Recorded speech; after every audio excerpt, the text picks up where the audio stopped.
साथियों, आप सभी का इस प्लेटफॉर्म पर स्वागत है। यहाँ पर हम लोग आगामी आरओ 2023 की प्रारंभिक परीक्षा के लिए टेस्ट सीरीज या प्रैक्टिस सेट लगा रहे हैं और इसी कड़ी में हम लोग ध्येय आईएएस कोचिंग संस्था के एक टेस्ट पेपर को यहाँ पर सॉल्व करेंगे, जिसके पहले पार्ट में 70 क्वेश्चन को और नेक्स्ट पार्ट में शेष बचे हुए 70 प्रश्नों को हम लोग सॉल्व करेंगे। चलिए प्रारंभ करते हैं। पहला प्रश्न है कि मापुतो की खाड़ी कहाँ स्थित है। तो ध्यान रखिएगा, मापुतो की खाड़ी जो है वो हिंद महासागर में स्थित है और मापुतो की खाड़ी जो है यह मोजम्बिक जो देश है, अफ्रीकन देश है, इसके दक्षिण पूर्व में स्थित है। आगे बढ़ते हैं। अफ्रीका माइनर में कौन कौन देश शामिल हैं। अफ्रीका माइनर में शामिल देशों का जो समूह है, इसमें है आपका मोरक्को, अल्जीरिया, ट्यूनिशिया, 3 देश शामिल हैं। मोरक्को, अल्जीरिया, ट्यूनिशिया याद रखिएगा, महत्वपूर्ण है। और अफ्रीका जो है विश्व का दूसरा सबसे बड़ा महाद्वीप है। पहला कौन सा है? एशिया है। अगला है निम्नलिखित कथनों में से सत्य कथन है या है। दो कथन यहाँ पर दिए गए हैं। पहला है हॉर्न पठार कनाडा में अवस्थित है, ये कथन सही है। दूसरा, क्षेत्रफल में रूस के पश्चात कनाडा विश्व का सबसे बड़ा देश है, यह भी सही है। दो के दोनों कथन यहाँ पर सही है, सी ऑप्शन हो जाएगा। देखिए, हॉर्न पठार कनाडा में अवस्थित है। यह कनाडा के उत्तर पश्चिमी प्रांत में ग्रेट स्लेव झील के मध्य स्थित है। आगे बढ़ते हैं। दूसरा, मकर रेखा पर स्थित देशों का सही समूह कौन सा है। मकर रेखा पर स्थित देशों का समूह ट्रॉपिक ऑफ कैप्रिकॉर्न पे। तो देखिए, इसमें ब्राजील, ऑस्ट्रेलिया, टोंगा, ये सारे देश जो है इस पर स्थित है। इसके अतिरिक्त मकर रेखा पर स्थित देशों में देखें तो ब्राजील है, पराग्वे है, अर्जेंटीना है, चिली है, ये सब आपके दक्षिण अमेरिका के देश हैं। इसके अतिरिक्त tonga, Botswana, Namibia, Madagascar, Mozambique, दक्षिण अफ्रीका, ये आपके कहाँ अफ्रीकन कंट्री हैं। वहीं ऑस्ट्रेलिया और फ्रेंच पोलिनेशिया, ठीक है, जो कि आपका प्रशांत महासागर में स्थित है। फ्रेंच पोलिनेशिया ये फ्रांस का ही हिस्सा है। आगे बढ़ते हैं। निम्न में से किस महाद्वीप को पक्षियों का महाद्वीप कहा जाता है। तो ये कहा जाता है दक्षिणी अमेरिका को, ठीक है। यहाँ की ग्वानो खाद्य पक्षियों की जो बीट होती है विश्व के सभी प्रकार के खाद्यों में पोषक तत्वों की दृष्टि से सर्वोत्तम है और यह पेरू तट के पास ग्वानो द्वीप में मिलता है। ग्वानो द्वीप किसका है? पेरू पेरू देश का है, ठीक है। आगे बढ़ते हैं। निम्नलिखित में से किसे आर्कटिक मरुस्थल के रूप में जाना जाता है। तो आर्कटिक मरुस्थल के रूप में जो है टुंड्रा बायोम को जाना जाता है। टुंड्रा को अत्यल्प एवं विरल जीव समुदाय एवं दुष्कर परिस्थितियों के कारण आर्कटिक मरुस्थल कहते हैं। यह सबसे कम जैव विविधता तथा जैव भार वाला बायोम है। क्वेश्चन नंबर 7 देखते हैं। निम्नलिखित में से कौन सा शहर खैबर दर्रे के समीप दर्रे के सबसे निकटतम है। खैबर दर्रे के सबसे निकटतम आपका पेशावर है, ठीक है। पेशावर, देखिए, खैबर दर्रा उत्तर पश्चिमी पाकिस्तान की सीमा और अफगानिस्तान के काबुलिस्तान मैदान के बीच हिंदुकुश के सफेद कोह पर्वत श्रृंखला में स्थित एक प्रख्यात ऐतिहासिक दर्रा है। इसमें इन चारों में सबसे निकट जो शहर है वो पेशावर है। अगला है कथन कांड का प्रश्न है। कथन कांड का प्रश्न है, अभिकथन है कि कृष्ण छिद्र अर्थात ब्लैक होल एक ऐसा खगोलीय अस्तित्व है जिसे केवल दूरबीन से देखा जा सकता नहीं, बिल्कुल नहीं देखा जा सकता, इसे दूरबीन से भी आप नहीं देख सकते हैं, ठीक है। दूसरा कारण जो है, कृष्ण छिद्र पर गुरुत्वीय क्षेत्र इतना प्रबल होता है कि यह प्रकाश को भी नहीं निकलने देता है। तो कथन गलत है, कारण सही है, इसलिए डी ऑप्शन। अगला है निम्नलिखित कथनों पर विचार करें। यहाँ पर दो कथन दिए गए हैं, बताना है इनमें से सत्य कथन कौन से। पहला है भूगोल में नवनियतिवाद सिद्धांत का प्रतिपादन जी टेलर द्वारा किया गया था, ये कथन सही है। दूसरा, ली का नाम प्रवचन सिद्धांत से संबंधित है। ली का नाम जो है वो प्रवचन सिद्धांत से संबंधित है। दो के दोनों कथन यहाँ पर सही है, इसलिए ए ऑप्शन हो जाएगा।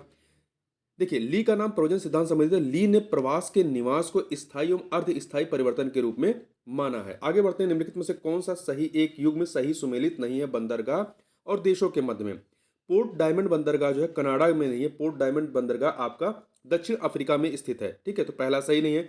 इगारका रूस में है, याकोहामा जापान में है, रॉटरडम नीदरलैंड में। आगे बढ़ते हैं। क्वेश्चन नंबर 11 देखते हैं। निम्नलिखित औद्योगिक नगरों में से कौन सा एक चीन में स्थित नहीं है। तो देखिए, चीन में अंशन, कैटन, वुहान, ये चीन में स्थित प्रमुख औद्योगिक नगर, जबकि किन्ही जो है किनकी, ये आपका जापान में स्थित औद्योगिक नगर है। तो सी ऑप्शन। अगला है निम्नलिखित में से कौन सी एक घटना आयन मंडल में नहीं होती है। तो देखिए, इन चारों में से आपका ब्रह्मांड किरणों का परिलक्षण, उत्तरी ध्रुवीय प्रकाश, दक्षिणी ध्रुवीय प्रकाश, ये सभी जो है आयन मंडल में होती हैं, ठीक है। ये आपका आयन मंडल में होती हैं। जबकि मौसम संबंधी घटनाएं जो हैं ये क्षोभ मंडल में होती है। क्षोभ मंडल अर्थात ट्रोपोस्फियर, सबसे जो निचली परत है वहां पर होती है।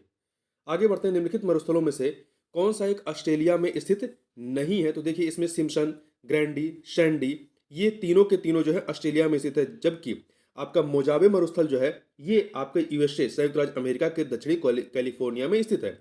अगला है कथन, दो सूचियां दी गई हैं, नगर और किस नदी के किनारे, ये हमें सुमेलित करना है। तो देखिए वारसा जो शहर है ये विशुला नदी के किनारे है, तो 2 से मिला दीजिए। कराकश ये ग्वेरे नदी के किनारे है, तो 1 से मिला दीजिए। क्यू नीपर नदी के किनारे है, तो 4 से मिला दीजिए। मैड्रिड आपका ये मंजा नारेश नदी के किनारे, 3 से मिला दीजिए। तो आपका क्या हो जाएगा 2143 अर्थात ए ऑप्शन यहाँ पर सही हो जाएगा। क्वेश्चन नंबर 15 देखते हैं। निम्नलिखित पर विचार करें। निम्नलिखित पर विचार करना है। यहाँ पर 3 युग्म दिए गए हैं, बताना इनमें से कौन सा सही सुमेलित है या है। पहला है मरुस्थलीय क्षेत्र में उगने वाली वनस्पतियां जीरोफाइट कहलाती हैं, ये कथन सही है। दलदली क्षेत्र में उगने वाली वनस्पतियां हाइग्रोफाइट कहलाती हैं, ये भी सही है।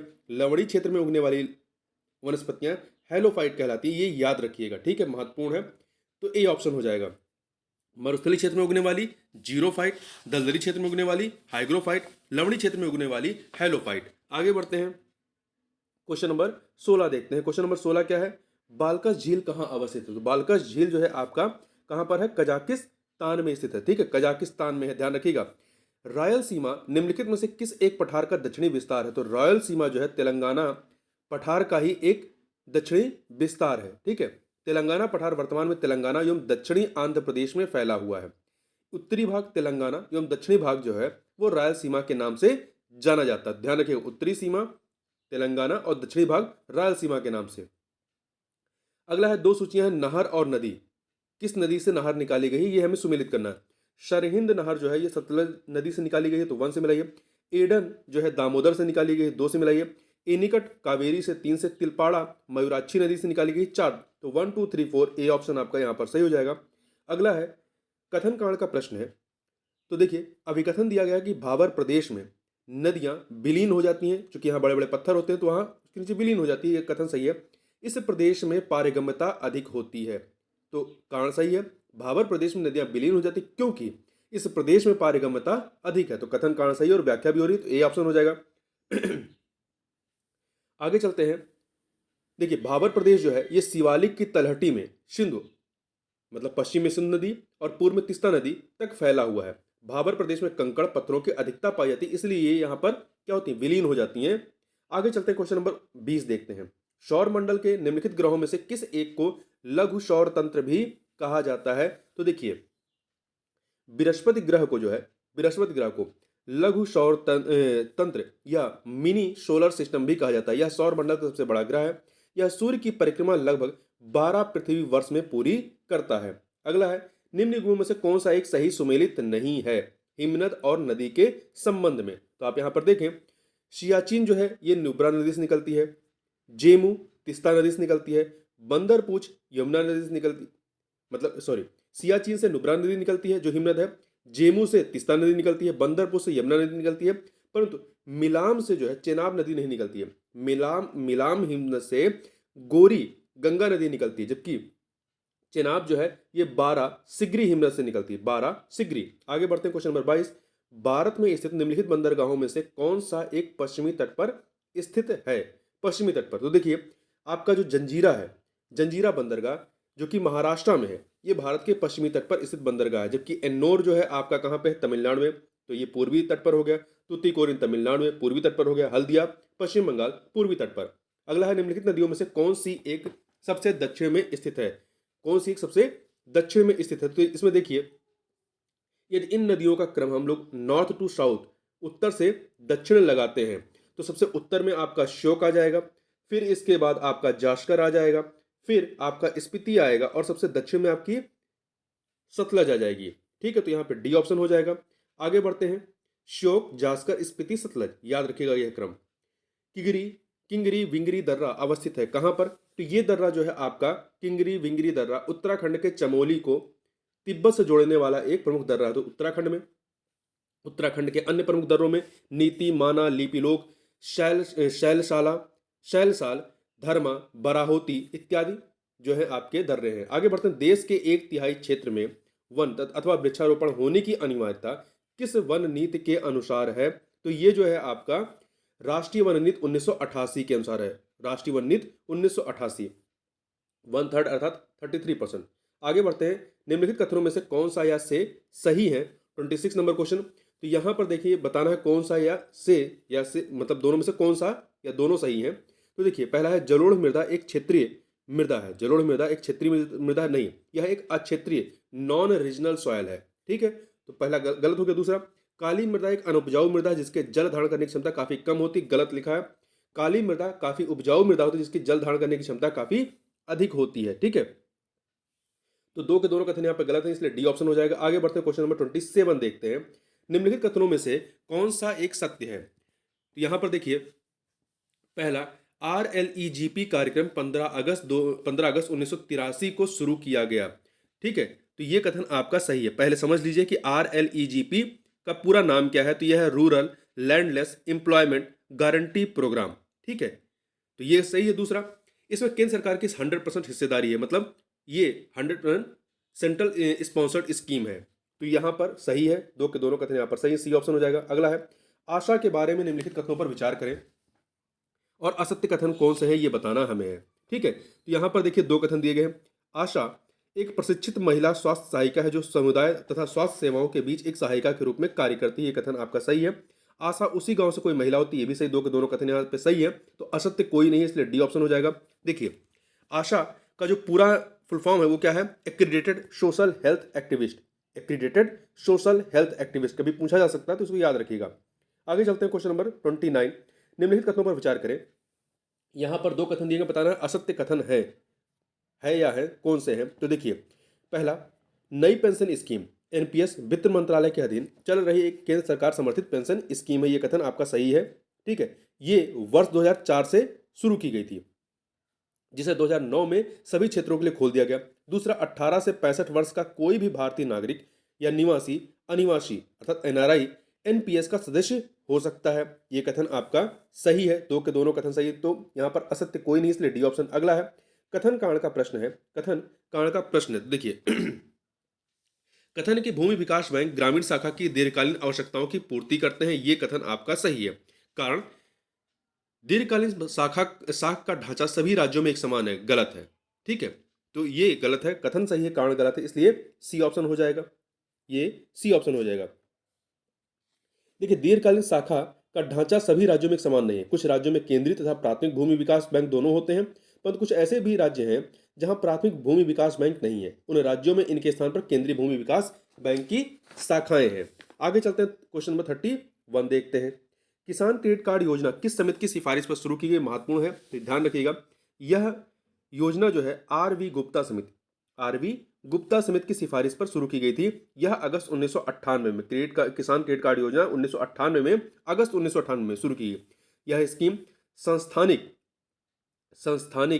इंस्टीट्यूशनल ऋण तथा किसानों की पहुंच की एक महत्वपूर्ण इकाई है। मतलब इंस्टीट्यूशनल डेप्ट तक या संस्थानिक ऋण तक किसानों की पहुंच की एक महत्वपूर्ण इकाई है। नाबार्ड क्रेडिट कार्ड की प्रबंधक इकाई है, जबकि सहकारी बैंक, क्षेत्रीय ग्रामीण बैंक तथा वाणिज्यिक बैंक इससे किसानों को बांटने के वितरक एजेंसी हैं। अगला प्रश्न कथन कांड का प्रश्न है। कथन कांड का प्रश्न तो आप देखें, अभिकथन दिया गया है कि विकास का भारतीय मॉडल राज्य एवं व्यक्ति दोनों के हितों की रक्षा करता है, ये कथन सही है। कारण क्योंकि भारतीय अर्थव्यवस्था एक मिश्रित अर्थव्यवस्था है, तो कथन कांड दोनों यहाँ पर सही हैं और व्याख्या भी हो रही, इसलिए यहाँ पे ए ऑप्शन आपका सही हो जाएगा। ठीक है, यहाँ पर मिश्रित अर्थव्यवस्था सार्वजनिक और निजी दोनों क्षेत्र एक साथ मिलकर कार्य करते हैं। आगे बढ़ते हैं, औद्योगिक उत्पादन सूचकांक अर्थात इंडेक्स ऑफ इंडस्ट्रियल प्रोडक्शन जारी किया जाता है किसके द्वारा? तो इसके आंकड़े जो है केंद्रीय सांख्यिकी कार्यालय के द्वारा जारी किए जाते हैं मासिक आधार पर जारी किए जाते हैं पर मंथ। इसके लिए जो आधार वर्ष है वो 2011-12 है, याद रखिएगा। निम्नलिखित में से किसे हॉट मनी माना जाता है? हॉट मनी, तो देखिए इसमें से जो आपका FIII है, ठीक है, फॉरेन इंस्टीट्यूशनल इन्वेस्टर को उत्प्रवाही द्रव्य या हॉट मनी माना जाता है। भारत में आर्थिक नियोजन का प्रणेता किसे माना जाता है? तो भारत में आर्थिक नियोजन का प्रणेता जो है एम विश्वेश्वरैया को, किसको? एम विश्वेश्वरैया को माना जाता है। भारत में आर्थिक नियोजन संबंधी प्रस्ताव सर्वप्रथम 1934 में आया था। एम विश्वेश्वरैया ने अपनी पुस्तक प्लान्ड इकोनॉमी फॉर इंडिया लिखी है। आगे बढ़ते हैं, क्वेश्चन नंबर 36 देखते हैं। प्रधानमंत्री किसान मानधन योजना के संबंध में निम्नलिखित में से कौन सा कथन जो है सत्य है? तो देखिए कौन सा, तो यहाँ पर पहला, इस योजना का प्रारंभ सितंबर 2019 में हुआ, ये कथन आपका सही है। दूसरा, यह छोटे एवं सीमांत किसानों की वृद्धावस्था एवं सामाजिक सुरक्षा योजना, ये भी सही है। इसमें 18 से 40 आयु वर्ग के किसान सम्मिलित हैं, ये भी सही है। यहाँ पर सभी के सभी कथन सही है, डी ऑप्शन हो जाएगा। 2019 में प्रारंभ हुआ, छोटे एवं सीमांत किसानों के लिए है, और 18 से 40 आयु वर्ग के किसान सम्मिलित हैं। अगला है, निम्नलिखित में से कौन सा एक मुद्रास्फीति का या मुद्रास्फीति को नियंत्रित करने का राजकोषीय उपाय नहीं है? तो देखिए मुद्रास्फीति को नियंत्रित करने के दो उपाय, एक राजकोषीय उपाय और एक मौद्रिक उपाय। तो इसमें से देखिए आपका जो संतुलित बजट बनाना, प्रगतिशील करारोपण, उत्पादन में वृद्धि करना, ये राजकोषीय उपाय है, जबकि कठोर साख नीति अपनाना, ये कठोर साख नीति बनाना, मुद्रा की मात्रा को संकुचित करना इत्यादि जो है मुद्रास्फीति नियंत्रण के मौद्रिक उपाय हैं। आगे चलते हैं। केंद्रीय बजट 2023 में घोषित निम्नलिखित योजनाओं में से किस एक का संबंध आर्द्र भूमियों के इष्टतम उपयोग को बढ़ावा देकर उनका संरक्षण करना है? तो ये आपका कौन सा है? ये है अमृत धरोहर योजना। कौन सी है? अमृत धरोहर योजना। ठीक है, इसका संबंध आर्द्र भूमियों के इष्टतम उपयोग को बढ़ावा देकर उनका संरक्षण करना है। पीएम प्रमाण योजना क्या है? यह रासायनिक उर्वरकों के उपयोग को कम करके स्थायी कृषि पद्धतियों को बढ़ावा देना है। जबकि पीएम डिवाइन योजना क्या है? यह पूर्वोत्तर में विकास की गति को बढ़ावा देना है। आगे बढ़ते हैं। समुद्री मछली उत्पादन में निम्नलिखित में से कौन सा भारतीय राज्य पहले स्थान पर है? तो इन चारों में से गुजरात। 2019-20 का जो समुद्री मछली उत्पादन का आंकड़ा है उसके अनुसार गुजरात जो है पहले नंबर पे है, और उस दूसरे नंबर पे तमिलनाडु है। ठीक है, तीसरे पे आंध्र प्रदेश, चौथे पे केरल। ध्यान रखिए, गुजरात नंबर 1 पे, तमिलनाडु दूसरे पे, आंध्र प्रदेश तीसरे पे है और केरल चौथे नंबर पे है। निम्नलिखित में से कौन कृषि वित्त का गैर संस्थागत स्रोत नहीं है? गैर संस्थागत स्रोत नहीं है। तो देखिए इसमें आपका महाजन और साहूकार, व्यापारी, अड़हतिया, ये सभी के सभी, जमींदार हो गए, संबंधी मित्र हो गए, ये आपके गैर संस्थागत स्रोत हैं, नॉन इंस्टीट्यूशनल रिसोर्सेस हैं। जबकि सहकारी समितियां, ये आपका संस्थागत स्रोत है। सहकारी समितियां एवं बैंक, वाणिज्यिक बैंक, क्षेत्रीय ग्रामीण बैंक, सरकार इत्यादि। निम्नलिखित में से किस समिति का संबंध बैंकिंग संरचना सुधार से है? तो इसमें देखिए नरसिम्हम समिति का संबंध जो है, नरसिम्हम समिति का संबंध बैंकिंग संरचना सुधार से है। भारतीय अर्थव्यवस्था में वर्ष 1991 के आर्थिक संकट के उपरांत बैंकिंग क्षेत्र के सुधार के उद्देश्य से वर्ष 1991 में 1991 में एम नरसिम्हम की अध्यक्षता में नरसिम्हम समिति अथवा वित्तीय क्षेत्रीय सुधार समिति की स्थापना की गई थी। 42 नंबर क्वेश्चन देखते हैं। कथन कारण का प्रश्न है। तो देखिए कथन कारण का प्रश्न, कथन क्या है कि लॉर्ड एलनबरो के काल में सिंध को पूर्ण रूप से ब्रिटिश साम्राज्य में मिला लिया गया। ये कथन आपका सही कारण, क्योंकि यह प्रथम आंग्ल अफगान युद्ध का एक प्रमुख परिणाम था। ठीक है, तो यहां पर दो के दोनों कथन सही है। ठीक, 1842 में एलनबरो को जो है भारत के गवर्नर जनरल पद पर नियुक्ति हुई थी। तो यहां पर कथन कारण दोनों सही हैं और व्याख्या भी ए ऑप्शन। अगला है, धर्म तृतीय रत्न इशारा और शिवाजी की जीवनी किसकी प्रमुख रचनाएं हैं? तो ये जो रचना है बाल गंगाधर तिलक की है। नहीं, एक सेकेंड, बाल गंगाधर तिलक की नहीं बल्कि ज्योतिबा फुले की है। ठीक है, ज्योतिबा फुले जी की है। ये आधुनिक भारत के प्रमुख समाज सुधारकों में से एक रहे हैं। आगे चलते हैं। निम्नलिखित में से किस गवर्नर जनरल ने शांत जल की नीति अपनाई थी? शांत जल की नीति या ब्लू वाटर पॉलिसी, इंग्लिश में से ब्लू वाटर पॉलिसी कहते हैं इसको, पुर्तगाली गवर्नर फ्रांसिस्को डी अल्मीडा ने अपनाई थी। ठीक है, वह पुर्तगाल का प्रथम गवर्नर था। शांत जल नीति ब्लू वाटर पॉलिसी अपनाने का मुख्य उद्देश्य दक्षिण पूर्वी एशिया के व्यापार को सुरक्षित करना था। आगे चलते हैं, क्वेश्चन नंबर 45 देखते हैं। क्वेश्चन नंबर 45 क्या, निम्नलिखित में से किस युद्ध के पश्चात टीपू सुल्तान की मृत्यु श्रीरंगपट्टनम में हुई थी? तो जो आपका चतुर्थ आंग्ल मैसूर युद्ध था, चतुर्थ आंग्ल मैसूर युद्ध, जो कि 1799 में लड़ा गया था लॉर्ड वेल्जली के समय में। ठीक है, निम्नलिखित युगों में से कौन सा एक सही सुमेलित नहीं प्रमुख विद्रोह और उससे संबंधित नेता में? देखिए, पाइका विद्रोह के नेतृत्व करता थे बख्शी जगबंधु, रामोशी विद्रोह के चितर सिंह, अहोम विद्रोह के चक्र विशोई नहीं थे। अहोम विद्रोह के कौन थे?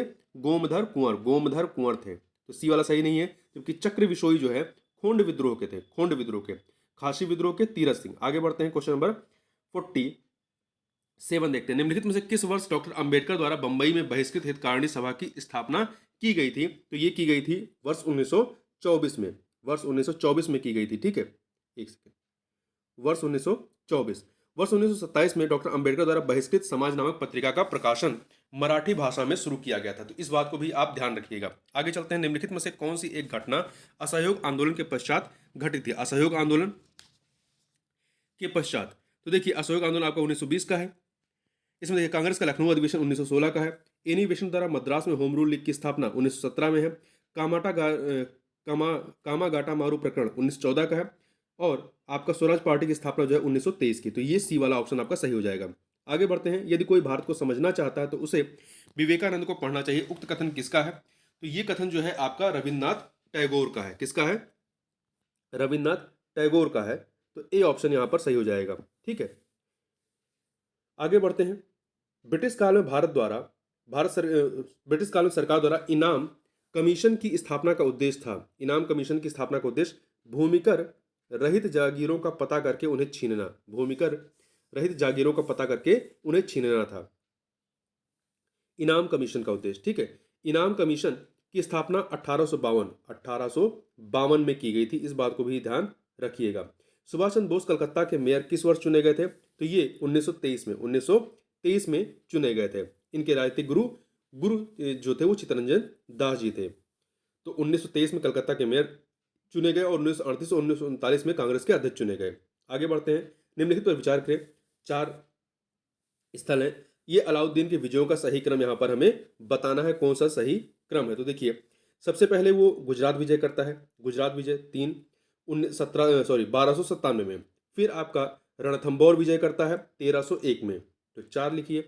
फिर इसके बाद जो है वो चित्तौड़ विजय करता है 1303 में, तो यहाँ पर आपका 2 हो जाएगा। फिर सबसे लास्ट में मालवा विजय करता है 1305 में, तो 1 हो जाएगा। 3, 4, 2, 1 डी ऑप्शन। आगे बढ़ते हैं, निम्न में से किस कश्मीरी शासक ने सती प्रथा पर रोक लगाई थी? तो किसने लगाई थी? कश्मीर के शासक सिकंदर ने। किसने? सिकंदर ने जो है सती प्रथा पर रोक लगाई थी तथा उसके पुत्र सुल्तान जैनुल आबदीन ने हिंदुओं की भावनाओं का आदर करते हुए सती प्रथा पर से प्रतिबंध हटा दिया था। तो ये दोनों चीज महत्वपूर्ण है, याद रखिएगा। औरंगजेब द्वारा अपनी बेगम रविया उद दर्रानी की स्मृति में निर्मित बीबी का मकबरा अवस्थित है। कहाँ पर है? तो ये महाराष्ट्र में। कहाँ पर है? महाराष्ट्र में। औरंगजेब ने वर्ष 1678 ईस्वी में अपनी बेगम रविया उद दर्रानी दिलराश बानू बेगम को की स्मृति में महाराष्ट्र के औरंगाबाद में एक मकबरे का निर्माण कराया। यह बीबी का मकबरा के नाम से प्रसिद्ध है, जो ताजमहल की फूहड़ नकल है। इसे दक्षिण का ताजमहल भी कहा जाता है। अगला है कथन कांड का प्रश्न है। तो देखिए, अभिकथन दिया गया है कि अशोक के बौद्ध होने का सबसे प्रबल प्रमाण भ्राबू या बैराट से प्राप्त होता लघु शिलालेख है। यह कथन सही है। दूसरा, इस शिलालेख में अशोक ने स्वयं को बुद्ध शाक्य कहा है। यह कथन सही नहीं है। देखिए, राज्याभिषेक से संबंधित मास्की के लघु शिलालेख में अशोक ने स्वयं को बुद्ध शाक्य कहा है। ठीक है, तो यहां पर कथन सही है परंतु कारण गलत है, इसलिए सी ऑप्शन। अगला है, चोल काल में पेरुंदम तथा सिरुंदम थे। पेरुंदम तथा सिरुंदम क्या थे? ये चोल काल के उच्च अधिकारी और निम्न श्रेणी के अधिकारी थे। उच्च अधिकारी पेरुंदम और निम्न श्रेणी के अधिकारी सिरुंदम थे। ठीक है, ब्राह्मण बस्तियों की सभा अग्रहार कहलाती थी। व्यापारियों की सभा नगरम थी और सर्वसाधारण की सभा उर थी। आगे बढ़ते हैं, निम्नलिखित युग्मों में से कौन सा एक सही सुमेलित नहीं है दर्शन और उसके प्रवर्तक में? तो आप देखें यहाँ पर, उत्तर मीमांसा के वादरायण, पूर्व मीमांसा के जैमिनी, वैशेषिक के कणाद, परंतु न्याय मीमांसा के प्रवर्तक गौतम थे, ना कि कपिल। कपिल जो थे वो सांख्य दर्शन के प्रवर्तक थे। आगे बढ़ते हैं, क्वेश्चन नंबर 58 देखते हैं। वैदिक साहित्य में उल्लिखित विदुषी स्त्रियों में कौन एक ऋषि अगस्त की पत्नी थी? तो इसमें से देखिए, जो लोपमुद्रा थी, लोपमुद्रा जो थी ये ऋषि अगस्त की पत्नी थी। आगे चलते हैं, अगला है, निम्नलिखित धार्मिक साहित्यों में से किसमें 1,00,000 श्लोक के कारण इसे सत सहस्त्र संहिता भी कहा जाता है? तो ये आपका कहा जाता है किसको? महाभारत को। ठीक है, महाभारत को कहा जाता है, जिसकी रचना महर्षि वेदव्यास ने की थी। ये ऑप्शन। अगला है, शेरशाह सूरी के संबंध में निम्नलिखित कथनों में से कौन सा एक सत्य है? इसने रोहतासगढ़ के किले का निर्माण कराया। यह कथन सही है। इसने काबुलियत एवं पट्टा प्रथा प्रारंभ की। ये भी सही है। मलिक मोहम्मद जैसी शेरशाह के समकालीन थे। ये भी सही है। ठीक है, सभी के सभी कथन यहाँ पर सही है। D option. शेरशाह सूरी ने बेलग्राम के जो कि 1540 में होता है, इसमें हुमायूं को पराजित करके दिल्ली की गद्दी पर शासन किया था या बैठा था। अगला है, कथन कांड का प्रश्न है। तो देखिए, अभिकथन है शिवाजी की प्रशासन व्यवस्था किसी भी प्रकार के कैबिनेट के समतुल्य नहीं थी। सही है। कारण, आठों मंत्री, क्योंकि आठों मंत्री शिवाजी के सचिव की भांति कार्य करते थे। ठीक है, तो कथन कारण यहाँ पर सही है और व्याख्या भी हो रही, ए ऑप्शन हो जाएगा। अगला है, सर्वप्रथम लोक निर्माण विभाग की स्थापना किसके शासनकाल में की गई थी? तो इसकी स्थापना फिरोज तुगलक के काल में की गई थी। फिरोज शाह तुगलक का शासनकाल जो है 1351 से 1388 तक रहता है। ठीक है, ने सर्वप्रथम सार्वजनिक निर्माण विभाग की स्थापना की। फिरोज ने सार्वजनिक उपयोगिता की अनेक वस्तुओं का निर्माण कराया। उसने फिरोजाबाद, दिल्ली में फिरोज शाह कोटला, फतेहाबाद, हिसार, जौनपुर, फिरोजपुर जैसे नगरों की स्थापना की। उसने दिल्ली के निकट 1200 बाग लगवाए तथा अनेकों काफिला सरायों, जलाशयों और अस्पतालों का निर्माण कराया। आगे बढ़ते हैं, क्वेश्चन नंबर 63 देखते हैं। मराठों के साथ होने वाले निम्नलिखित में से किस एक संधि को वॉरेन हेस्टिंग ने कागज का एक टुकड़ा मात्र कहा था? तो जो पुरंदर की संधि थी, पुरंदर की संधि पुरंदर की संधि 1776 में पेशवा माधवराव, नारायणराव एवं अंग्रेजों के बीच में होती है। ठीक है, इसे ही वॉरेन हेस्टिंग कागज का एक टुकड़ा मात्र कहता है। राज्यसभा का सभापति अपना त्यागपत्र सौंपता है किसको? तो ये जो है राष्ट्रपति को सौंपता है। राज्यसभा का सभापति को उपराष्ट्रपति अपना त्यागपत्र राष्ट्रपति को सौंपते हैं। ठीक है, अगला है, लोकसभा में सीटों का आवंटन था राज्यों के युग्मों में कौन सा एक सही सुमेलित नहीं है राज्य और लोकसभा सीटों में? तो देखिए, उत्तर प्रदेश में 80 है, केरल में 20 है, पंजाब में जो है 15 नहीं, पंजाब में 13 सीटें, ध्यान रखिएगा। गुजरात में 26 हैं। आगे बढ़ते हैं, निम्नलिखित में से कौन भारत के उप प्रधानमंत्री रहे हैं? तो देखिए, चौधरी देवीलाल, सरदार वल्लभ भाई पटेल, लाल कृष्ण आडवाणी, जगजीवन राम, ये सभी के सभी जो है क्या रहे? उप प्रधानमंत्री रहे हैं। देखिए, अभी तक भारत के जो प्रधानमंत्री रहे वो 7 लोग रहे। कौन कौन से? सरदार वल्लभ भाई पटेल, मोरारजी देसाई, जगजीवन राम, चौधरी चरण सिंह, वाई चौहान, चौधरी देवीलाल, लाल कृष्ण आडवाणी। अगला है, राजनीतिक दल तथा उनकी स्थापना वर्ष का कौन सा एक युग्म सही सुमेलित है? तो देखिए, डीएमके की स्थापना जो है द्रविड़ मुनेत्र कंगड़म, इसकी स्थापना 1964 में नहीं बल्कि 1949 में हुई थी, 1949 में। वहीं एनसीपी, राष्ट्रीय कांग्रेस पार्टी, इसकी स्थापना 1999 में हुई थी, 90 में नहीं। सीपीआई की स्थापना 1920 में हुई थी, ये सही है, सीपीआई की स्थापना 1920 में हुई थी। जबकि बीजेपी, भारतीय जनता पार्टी की स्थापना 1980 में हुई थी। ठीक है, आगे चलते हैं, क्वेश्चन नंबर 68। देखिए, कथन कांड का प्रश्न है। तो यहां पर कथन दिया गया है कि भारत में संविधान संशोधन की शक्ति राष्ट्रपति को दी गई है। नहीं, ये कथन आपका गलत है। भारत में संविधान संशोधन की शक्ति संसद को दी गई, तो कथन गलत है। कारण, संविधान का भाग 20 अनुच्छेद 368 संविधान संशोधन से संबंधित है, तो कथन गलत है। कारण सही है, इसलिए डी ऑप्शन हो जाएगा। अस्थायी संक्रमणकालीन एवं विशेष प्रावधानों का वर्णन भारतीय संविधान के किस भाग में है? तो ये भाग 16 में है। किस में है? भाग 16 में। भारतीय संविधान का अनुच्छेद 365 क्या उपबंधित करता है? 365, देखिए, अनुच्छेद 365 के अनुसार यदि कोई राज्य संघ द्वारा दिए गए संवैधानिक निर्देशों का अनुपालन करने में या उनको प्रभावी बनाने में असफल रहता है तो इसे संवैधानिक तंत्र की विफलता माना जाएगा, जो राष्ट्रपति शासन लगाने का आधार हो सकता है। तो यहां पर सी ऑप्शन। ठीक है, तो इस प्रकार से इस वीडियो में बस इतना ही। मिलते हैं नेक्स्ट वीडियो में, तब तक के लिए बहुत बहुत धन्यवाद।